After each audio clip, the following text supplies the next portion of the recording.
Hi guys, welcome back with me again in this channel. On today's video, I'm gonna show you how to easily use the newest CapCut AI model feature. So if you have a product that you want to add a model, so here what you need to do is click on expand at the top, and then here you'll find AI model.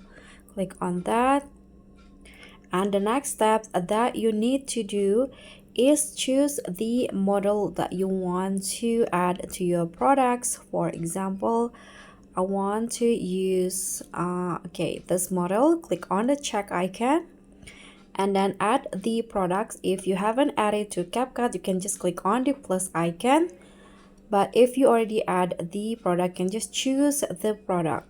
So here I'm going to use that, and then here you can also choose the pose of the model. For example, I'm going to choose this pose, and after that click on the generate option at the top to generate the photo, your photo product with the model.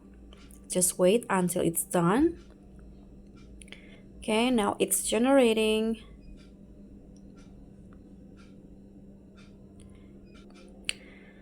Okay, so here are the results, and you can choose to export both of them, or you can choose only one, and after that click on export. That's all for me. Thank you so much for watching. Don't forget to like, comment, subscribe, and click on the thanks. Bye.